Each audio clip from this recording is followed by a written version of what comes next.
Hey, good morning, garden family. It's your girl, Miss Craft. Hope you can hear me. Someone's actually doing some yard work. Of course, they started when I want to start, but that's okay. We're going to roll with it, right? I'm out here in my backyard, and I decided that I wanted to tame the jungle. I have a vine that I want to see that if I can cultivate, and I wanted to take you guys along with me. So let's see what we get going, okay? Let's go. Hey!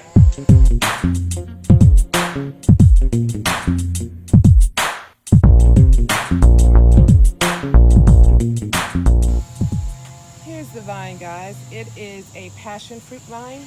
I've mentioned it a couple of times in like passing on some of my older videos, but this year I wanted to see if I can give it a shot and trying to cultivate it. As you can see, it's got some fruit already on it. This is a Maypop variety. I don't know the exact scientific name, but it grows wild here in Tennessee.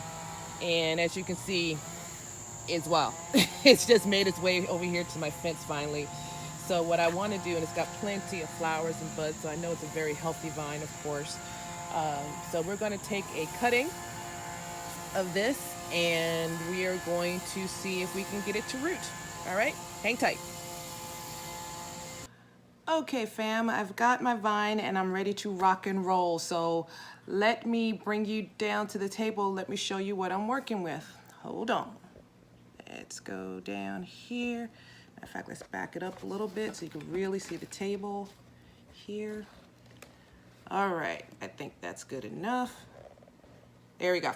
All right, in fact, maybe a little bit more. Okay, here we go. Here's the vine that I took. What I wanted to show you real quick, as you can see, there is bug damage on the leaves. So the very first thing I did was spray this vine down with an insecticide, neem oil, dish detergent, and water mix to kill off any creepy crawlers so they won't be coming in the house. Okay. Yeah, unfortunately, where I cut, I didn't see this one. As you can see, it's still green. But yeah, I lost one. It's okay. We're going to make many more out of this one vine.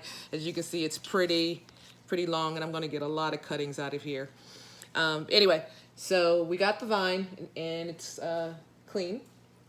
Then next I have my cup set up, my rooting cup. So we have the red Solo cup to block out the light.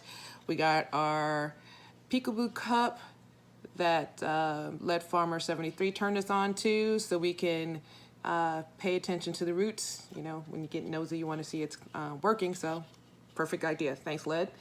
And so we got that combination ready to go. I have my rooting hormone here. I have some water, so we can water down the growing medium.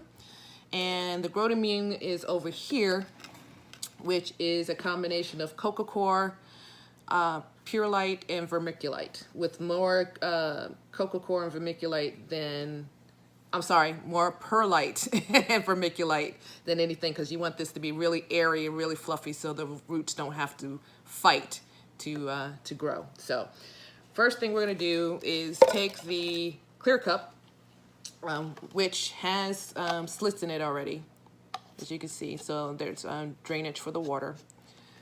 And if I can open that a little bit more. Anyway, so there's slits in there for drainage. We're going to pack this in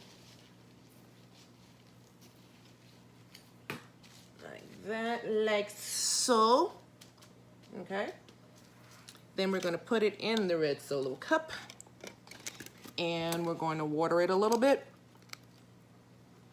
Get it moist. You don't want it drenching in water, you just want it damp. So now while that's marinating on that side, we're going to go ahead and get our cutting ready. So here we go. Over here, so this is where I cut the vine from the mother vine. But in order for it to root, you need nodes. So as you can see, there's no node here. Now what a node is where your leaf. See, I'm trying to get it pointed right. Sorry. It's where your leaf and tendrils and fruit grow from. That's where all the rooting and fruiting and growing, that's where growing hormones are located. So what we're going to do in order to quote unquote create a node for it to root from, we're going to remove the leaf, we're going to remove the tendril, and that little piece right there we're going to leave. Okay, all of that's going to help it root with the addition of the rooting hormone. So let's get rid of the leaf. Sorry, I don't know where my shears are at the moment, so we're going to just use some plain scissors. So yeah, don't need anything fancy to do this. So we'll get rid of the tendril here, and we're going to cut just a little bit below that node because, like I said, this is where the roots are going to be anyway. So we don't need all this extra here. So let's get rid of that. Okay. Now the next cut is going to be at the next node, just above. Actually, I'm going to do that again because I want some leaf. Now, that is a node right there, and this is a node as well, as you can see. All of that will produce a root, but I do want to give it some energy from light as well, so I'm going to need a little bit of a leaf. So I'm going to go ahead and instead of using the first node where I took the leaf off, I'm going to take this node right here. Okay, so I'm going to cut a little bit on an angle below that node. Sorry, and get rid of the tendril. Don't need that, that's extra weight.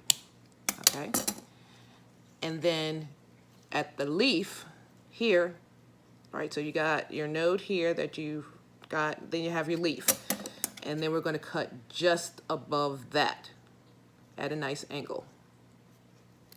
Okay, so there's your cutting. Now this leaf here is also going to be a drain, so what I'm going to do is cut some of it to help it with aspiration. So we're just going to cut the leaf like that. Okay, and get rid of this tendril right there, and get rid of this fruit tendril here, like that, like so. All right, so next thing we're going to do is dip our cutting in rooting hormone. All right, that. Okay, cool, cool. And then we're going to go back to our cup. We're going to make a nice little hole for it.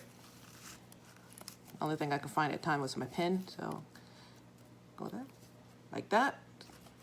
And then we're going to stick rooting hormone side down into the hole and surround it like that. Press it in so it doesn't move, not too tight, but enough to keep it stable. And voila, that is our vine propagation getting ready to go.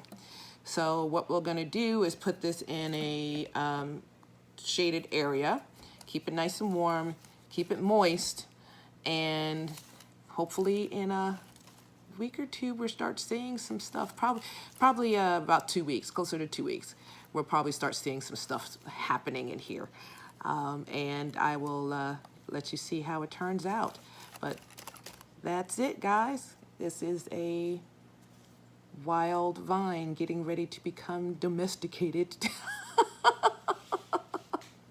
So hope this is helpful for anybody that wants to give this a try, and I will catch you guys on the flip side.